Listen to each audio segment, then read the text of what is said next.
शुरुआत उत्तर प्रदेश के उस ऐलान के साथ जिसमें साफ कहा गया कि मुहर्रम मातम का त्योहार है, इसमें शक्ति प्रदर्शन ना किया जाए। यानी इस बार मुहर्रम में ना तो डीजे होंगे, ना तलवारबाजी होगी, ना हथियार लहराए जाएंगे। सीधे शब्दों में साफ कहा गया कि अगर कायदे में रहेंगे सिर्फ तब ही फायदे में रहेंगे।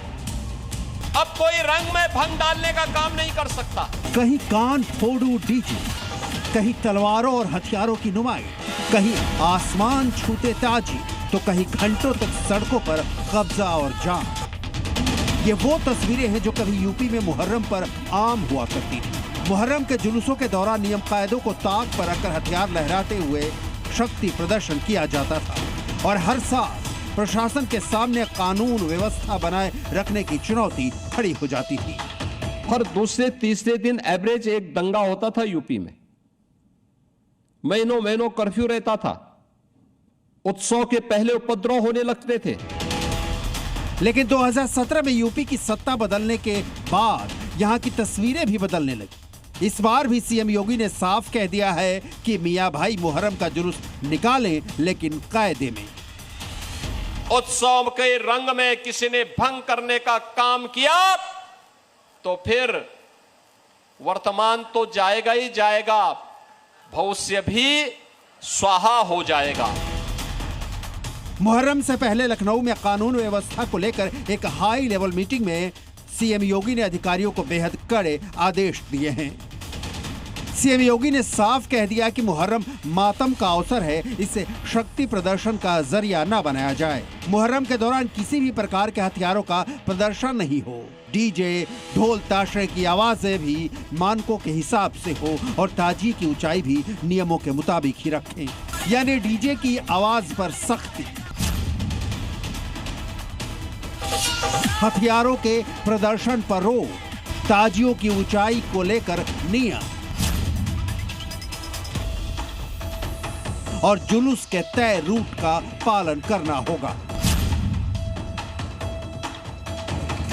योगी का ऑर्डर हुआ तो यूपी पुलिस भी फुल एक्शन मोड में आ गई। सबसे पहले अमरोहा की तस्वीरें देखिए। जहां तक नजर जाएगी वहां तक सिर्फ और सिर्फ योगी फोर्स दिखाई देगी। मुहर्रम से पहले पूरे जिले में सुरक्षा का जबरदस्त बंदोबस्त किया गया है। संवेदनशील इलाकों में खुद डीएम और एसपी सड़क पर उतरे, फ्लैग मार्च किया गया और तय किया गया कि योगी के आदेशों का अक्षरशः पालन हो। शांति व्यवस्था बनाए रखने की अपील सभी से की जा रही है और उसी के क्रम में ये फ्लैग मार्च किया गया है ताकि क्षेत्र के लोगों में विश्वास जगाया जा सके। इसके अलावा सभी तहसील स्तर पे भी फ्लैग मार्च और पीस कमेटी, थाना अध्यक्ष, चौकी लेवल हर स्तर पे ऑर्गेनाइज कराई गई है। अमरोहा जैसी ही तस्वीरें संभल से भी सामने आई।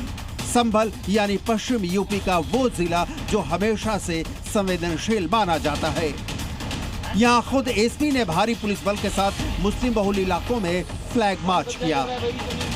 अधिकारियों ने लोगों से शांति और सौहार्द के साथ त्योहार मनाने की अपील की, साथ ही साफ संदेश भी दिया कि गाइडलाइंस का उल्लंघन किसी कीमत पर बर्दाश्त नहीं किया जाएगा। देखिए, आगामी त्योहारों के दृष्टिगत और शहर में विभिन्न प्रकार की चीज़ों को देखते हुए मेरे और खान साहब के द्वारा फ्लैग मार्च किया गया है। मुहर्रम को लेकर के प्रशासन के जो स्पष्ट निर्देश है कि जो परंपरागत लाइट होती है ताजियों की वही होनी चाहिए, उससे डेविएशन ना हो, उससे मिशन ना हो। उधर फिरोजाबाद में प्रशासन ने मुहर्रम कमेटी के साथ विशेष बैठक की। जुलूस, ताजिया और सुरक्षा व्यवस्था को लेकर नियम कायदों की पूरी जानकारी दी गई। अधिकारियों ने साफ कर दिया कि त्योहार पूरी आस्था और परंपरा के साथ मनाइए, लेकिन कानून की लक्ष्मण रेखा पार करने की इजाजत किसी को नहीं होगी। ब्यूरो रिपोर्ट, जी मीडिया। योगी आदित्यनाथ ने मदरसों का सिस्टम बदल दिया। वो कैसे बदला ये बताते हैं आपको। सिर्फ मुहर्रम के लिए ही नियम कानून तय नहीं किए गए। एक नियम और है जो कि उत्तर प्रदेश में मदरसों को लेकर बनाया गया। वो नियम है कि जिससे अब उत्तर प्रदेश के मदरसों का सिस्टम बदल जाएगा और यहाँ के फर्जीवाड़ों पर लगाम लगेगी। इस पर मौलाना क्या क्या है, सिस्टम कैसे बदला जा रहा है, ये दिखाते हैं। उसको मौलवी बनाना चाहते हैं, कठपुल्ला पर जोड़ के इसको ले जाना चाहते हैं। ये नहीं चल सकता। यूपी में जो मदरसे घोटालों का अड्डा बनते थे, जिन मदरसों में अवैध गतिविधियां चलती थी,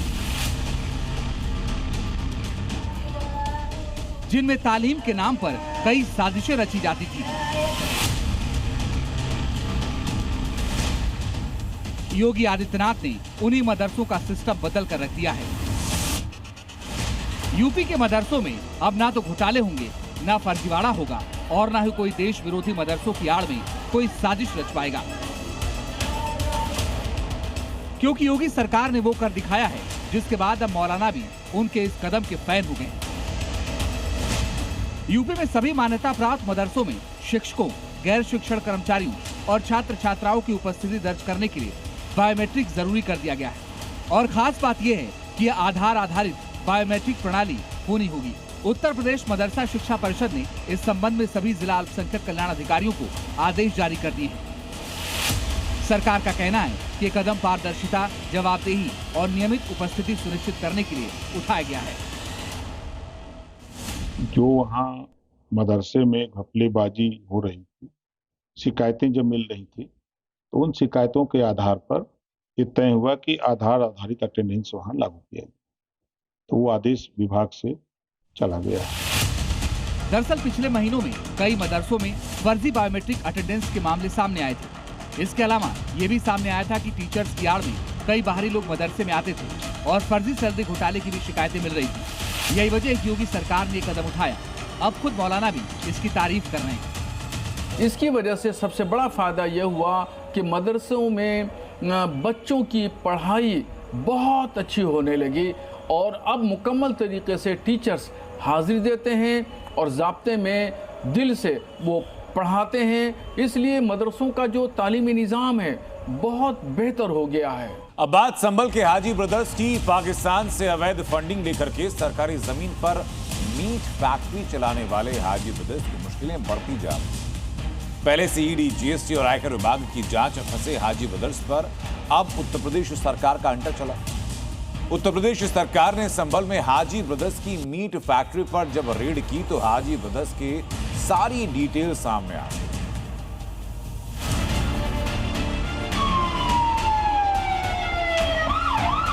रडार पर संभल के हाजी ब्रदर्स। बंद होगी अवैध फंडिंग वाली मीट फैक्ट्री। उत्तर प्रदेश के संभल में Indian frozen food meat factory और उसके मालिक हाजी ब्रदर्स एक बार फिर से योगी फोर्स के निशाने पर आ गए हैं। हाजी ब्रदर्स पर नियमों की अनदेखी, सरकारी जमीन पर कब्जा और पाकिस्तान से फंडिंग जैसे संगीन आरोप लगे हैं, जिसके बाद हाजी ब्रदर्स पर शिकंजा कसना शुरू हो चुका है। आज जब उनकी मीट फैक्ट्री पर रेड मारी गई तो अंदर सरकारी नियम और गाइडलाइन की धज्जियां उड़ी हुई थी। छापेमारी के दौरान प्रशासन ने पाया कि हाजी ब्रदर्स की फैक्ट्री सरकारी मानकों के हिसाब से नहीं चल रही है, यानी भाईजान नियम कानून को ताक पर रखकर मनमाने तरीके से मीट फैक्ट्री चला रहे थे। इतना ही नहीं, ये मीट फैक्ट्री भी सरकारी तालाब की जमीन पर बनी थी, यानी हाजी ब्रदर्स ने अवैध कब्जा कर अपना साम्राज्य खड़ा कर रखा था। स्थानीय लोगों ने प्रशासन से शिकायत की तो हाजी ब्रदर्स के खिलाफ एफआईआर भी हुई, मगर एफआईआर होने के बावजूद अपने पैसे और रसूख का इस्तेमाल करते हुए कार्रवाई पर रोक लगवा दी। शायद हाजी बंधु भूल गए थे कि वो जिस सूबे में अपना अवैध साम्राज्य चला रहे हैं, वहाँ योगी आदित्यनाथ का राज है और योगी जो कहते हैं वो करते हैं और नियम तोड़ने वालों पर बिना किसी रोक टोक के एक्शन लेते हैं। उन्होंने कहा, साहब जो है आप फॉरेंसिक इंस्टीट्यूट की बात कर रहे हैं, यूपी पुलिस की ही लैंड है लेकिन एक माफिया का कब्जा है। तो मैंने कहा ये तो हमारा सबसे प्रिय विषय है।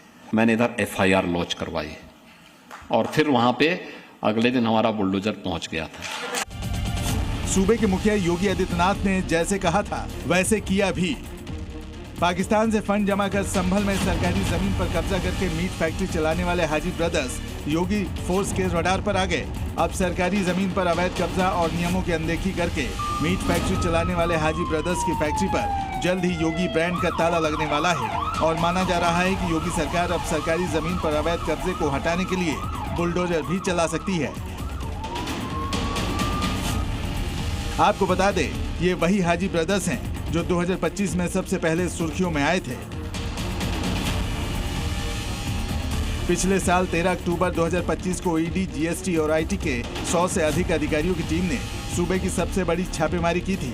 ईडी, जीएसटी और आईटी की अलग अलग टीमों ने कोठी और मीट फैक्ट्री समेत कई ठिकानों पर रेड की थी और रेड के दौरान हाजी ब्रदर्स पर पाकिस्तान से अवैध फंड के लेन देन, फर्जी कंपनियां बनाने और विदेशी फंडिंग के सबूत मिले, जिसकी जांच अब केंद्रीय एजेंसियां कर रही हैं।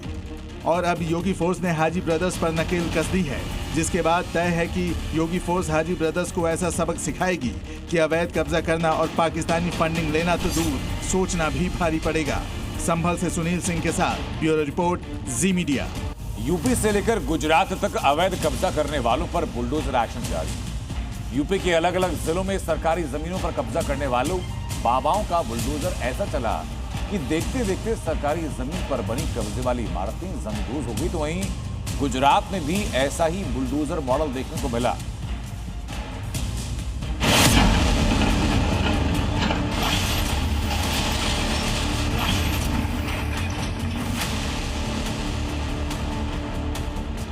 तुमने यूपी के अंदर लैंड कब्जा की, तो मान के चलो कि तुम्हें यूपी में कोई ठिकाना नहीं मिलेगा। यूपी में बुलडोजर एक एक कर सभी अवैध कब्जे को मिट्टी में मिला रहा है और बुलडोजर के उसी मिशन का हिस्सा थी ये मस्जिद। यूपी के मुरादाबाद में बनी थी। सरकारी जमीन पर अवैध रूप से बनाई गई थी। जाहिर है यहां बुलडोजर एक्शन तो होना ही था। बुलडोजर ने अवैध मस्जिद की मीनार पर पहला वार किया, उसके बाद अवैध मस्जिद को ही पूरा ध्वस्त कर दिया। दरअसल ये मस्जिद राजस्व विभाग की करीब 300 वर्ग मीटर जमीन पर कब्जा कर बनाई गई थी। जिस जमीन पर अवैध मस्जिद बनी थी वो कागजों में खाद के गड्ढे के रूप में दर्ज है। यही वजह है कि इसे हटाया गया और जगह को कब्जा फ्री कराया गया। इस पूरी कार्रवाई के दौरान भाईजान भी वहां बैठे रहे, बुलडोजर का कब्जा फ्री अभियान देखते रहे।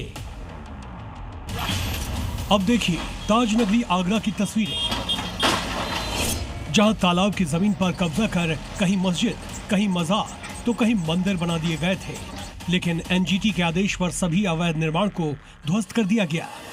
चूंकि ये कार्रवाई 2 धार्मिक इमारत पर हो रही थी, लिहाजा यहां भारी पुलिस फोर्स तैनात कर दी गई, मगर बाबा के बुलडोजर के आगे कोई भी विरोध नहीं हुआ और तमाम अवैध कब्जा मिट्टी में मिला दिया गया।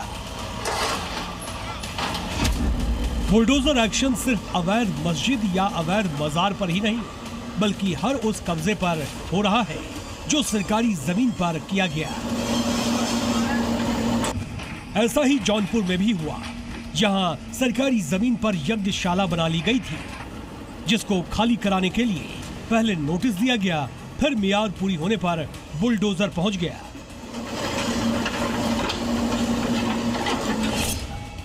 बुलडोजर का अगला टारगेट बलरामपुर था। यहां 19 अवैध मकानों को ध्वस्त किया जाना है। कब्जा गैंग ने छात्रावास की जमीन पर कब्जा कर पक्का मकान बना रखा था, जिसे प्रशासन के नोटिस देने के बाद भी खाली नहीं किया गया। नतीजा ये हुआ कि अवैध कब्जा हटाने के लिए बुलडोजर बुलाना पड़ा, जिसने बखूबी अवैध कब्जा हटाने का काम किया। बुलडोजर की दहाड़ संभल में भी सुनाई दी, जहां भागीरथ तीर्थ स्थल पर अतिक्रमण किया गया था, मगर जिला प्रशासन ने आज 2 बुलडोजर की मदद से अवैध कब्जे को हटाकर साफ कर दिया। योगी राज में जहां कहीं भी अतिक्रमण होगा उस पर एक्शन तय है।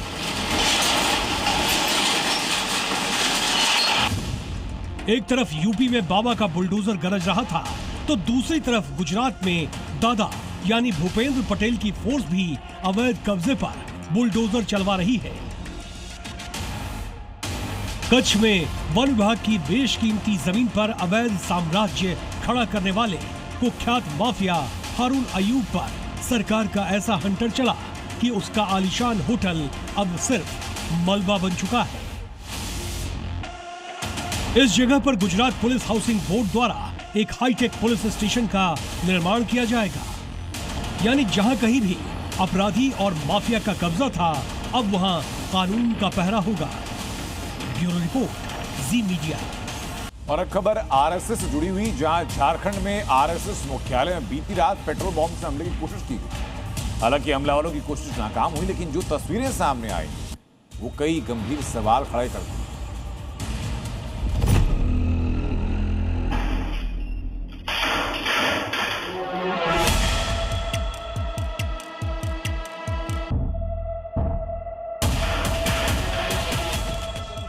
क्या रांची में आरएसएस के दफ्तर पर हुए हमले के पीछे कोई बड़ी साजिश छिपी है?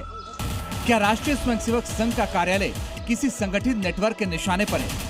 ये सवाल इसलिए उठ रहे हैं क्योंकि रांची में आरएसएस कार्यालय पर देर रात पेट्रोल बम फेंकने की कोशिश हुई है। रात के सन्नाटे में दो शख्स आते हैं, कुछ देर रुकते हैं और फिर आरएसएस कार्यालय की तरफ पेट्रोल बम फेंक देते हैं। सीसीटीवी फुटेज में साफ देखा जा सकता है, दो लोग आधी रात को आरएसएस ऑफिस के पास पहुंचते हैं। दोनों के हाथ में एक एक थैला है। इनमें से एक शख्स ने तो मुंह पर गमछा बांधा हुआ था, लेकिन दूसरे शख्स का चेहरा साफ तौर पर दिख रहा है। एक शख्स पेट्रोल बम फेंकता दिख रहा है तो दूसरा मोबाइल कैमरे से वीडियो बना रहा है, लेकिन हमलावरों का निशाना चूक गया। एक बोतल बाउंड्री के पास गिर गया, दूसरा कार्यालय परिसर तक पहुंच ही नहीं सका, जिसकी वजह से बड़ा हादसा टल गया। जो जानकारी है उसके मुताबिक देर रात लगभग 12:30 बजे के आसपास संघ कार्यालय में पेट्रोल बम से हमले की बात आ रही है। और ये देख रहे हैं, ये संघ कार्यालय है, यहीं पे पेट्रोल बम से हमले की बात हुई है। ये बताइए कि क्या जानकारी आपको? जानकारी यही है कि रात में करीब 12:30-1 के लगभग में एक नीचे में एक हमारे छत पे वो बम से हमला किया गया है। और प्रशासन आई थी, प्रशासन ने हमें ये बिल्कुल आश्वासन दिया है कि बिल्कुल अपराधियों को ऐसे छोड़ा नहीं जाएगा। वारदात की खबर मिलते ही पुलिस फॉरेंसिक टीम और वरिष्ठ अधिकारी मौके पर पहुंच गए।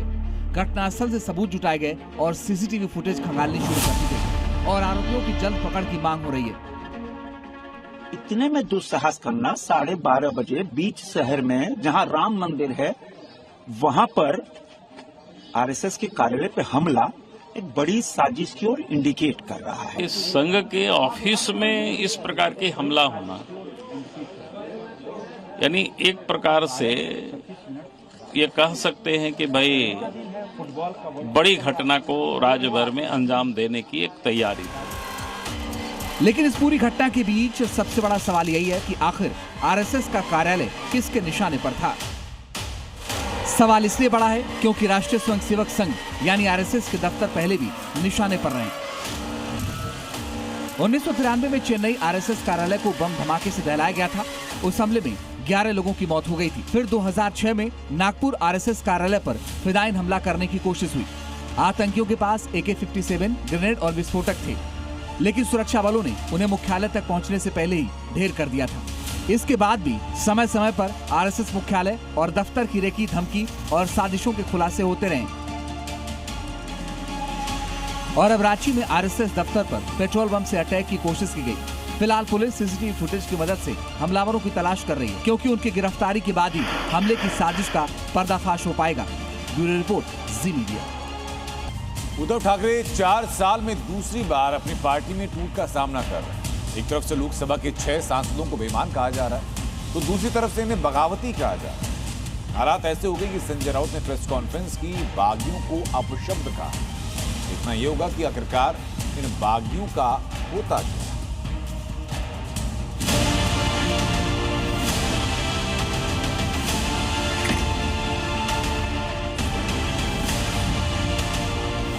उद्धव ठाकरे की शिवसेना यूबीटी में टूट और बगावत की अटकलों से शुरू हुई सियासत गाली तक जा पहुंची। शिवसेना के राज्यसभा सांसद संजय राउत ने पार्टी का साथ छोड़ने वाले को सरेआम भद्दी गाली दे डाली। कौन जाता है? नहीं, डोंट कट, ये कट मत करना। हाँ, ये लोग जो है बेईमान लोग है, ये बेईमान है और बेईमानी उनके खून में है।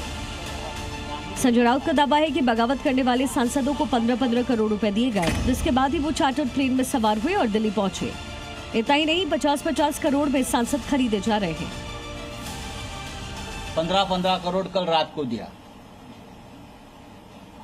पैसा पहुंच गया ऐसा मुझे इन्फॉर्मेशन है, और बाद में चार्टर फ्लाइट में बैठे। पहले पैसा हाथ में दे दो, वो पैसा लिया है लोगों ने, और बाद में चार्टर फ्लाइट दिया। नांदेड़ से, पुणे से, 3 जगह से चार्टर फ्लाइट छोड़ा।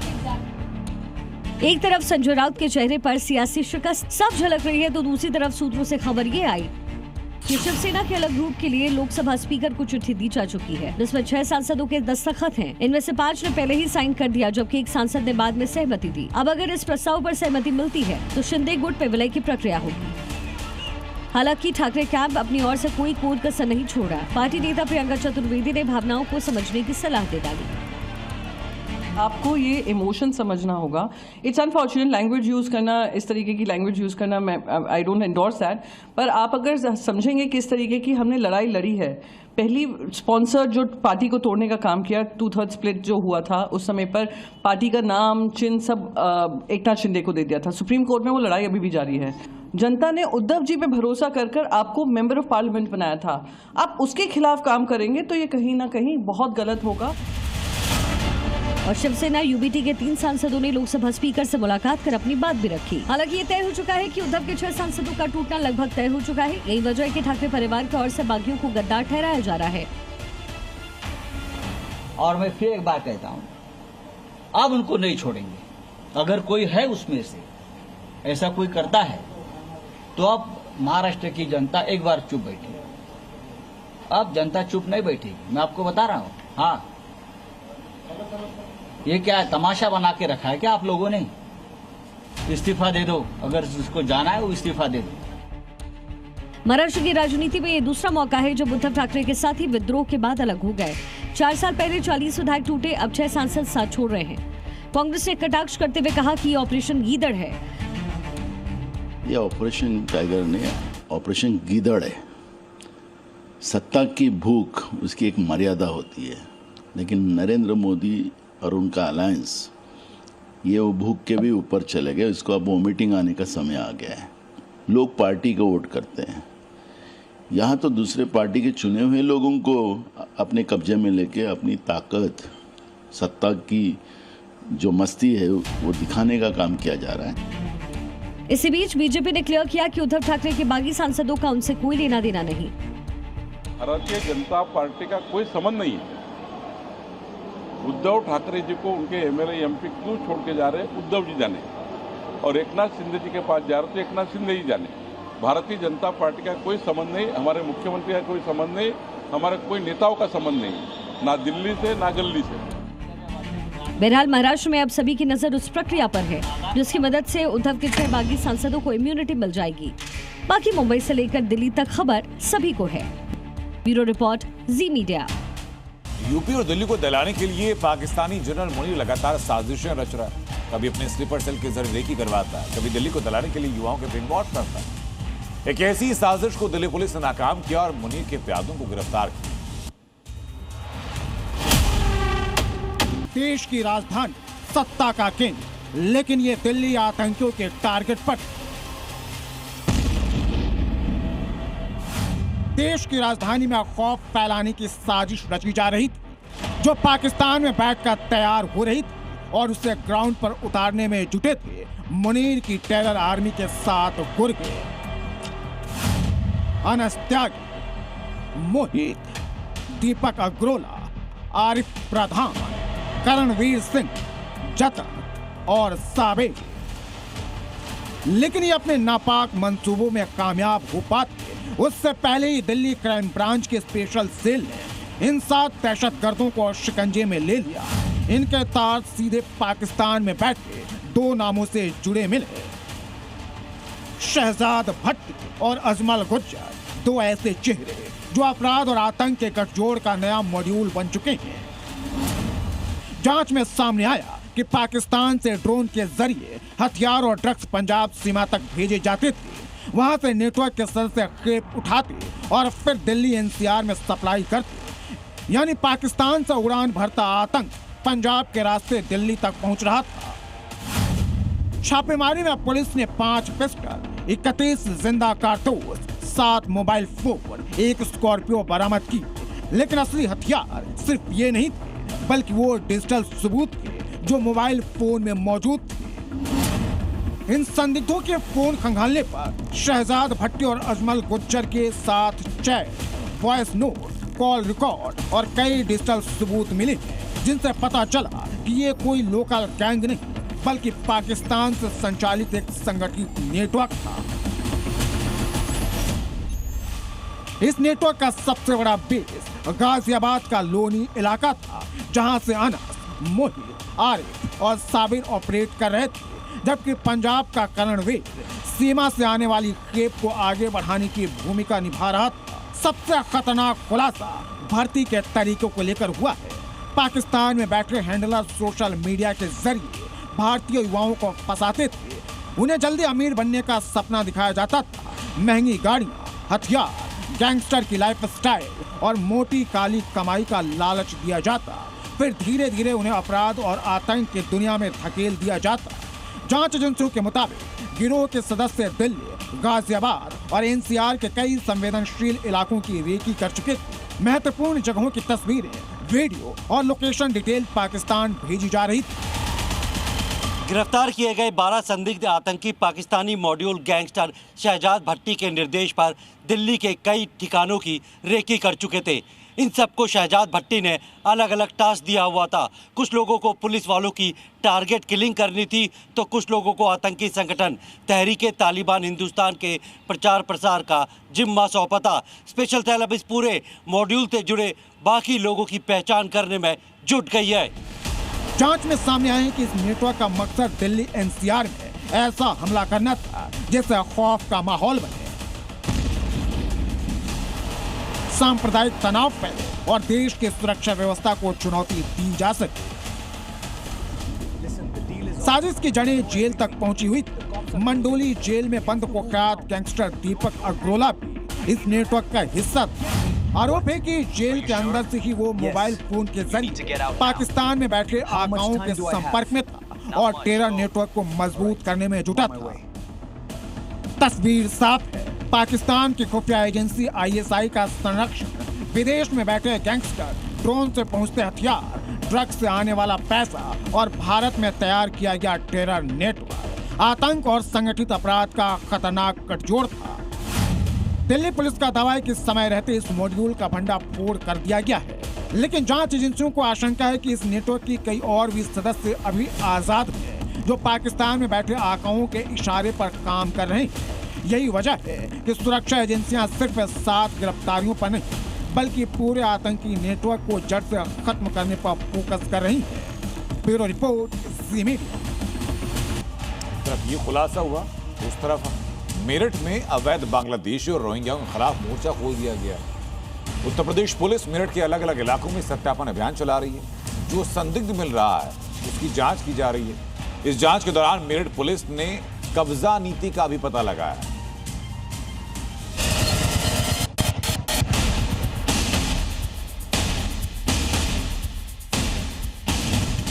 जगह मेरठ, उत्तर प्रदेश। समय सुबह का वक्त। एक्शन, कई जगह छापेमारी, तलाश अवैध बांग्लादेशी। मेरठ के लोहिया नगर की झुग्गियों में उस वक्त हड़कंप मच गया जब अचानक पुलिस की कई गाड़ियां आई और गाड़ियों से निकलकर यूपी पुलिस के जवानों ने पूरे इलाके में मोर्चा संभाल लिया। योगी फोर्स इन झुग्गियों में अवैध बांग्लादेशियों की तलाश कर रही थी, क्योंकि 2 दिन पहले ही मेरठ में एक जन सेवा केंद्र पर अवैध तरीके से आधार बनाने का मामला सामने आया था, जिसके बाद पुलिस ने अवैध बांग्लादेशियों की तलाश करने के लिए मेरठ में सत्यापन अभियान की शुरुआत की है। इस दौरान अवैध रूप से झुग्गी झोपड़ी बनाकर रहने वाले 200 संदिग्ध परिवारों की जांच पड़ताल की गई। यहां 800 से अधिक लोगों में केवल 70 लोगों के आधार कार्ड मिले। अधिकतर लोगों ने खुद को असम के बारपेटा और वेस्ट बंगाल का निवासी बताया। जांच में ज्यादातर लोगों के पास उनके पुख्ता निवास प्रमाण पत्र नहीं मिले।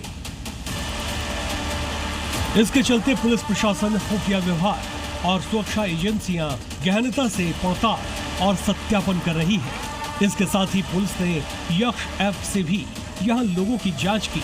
इस दौरान पुलिस को कई संदिग्ध भी मिले, जिनकी जांच पुलिस कर रही है।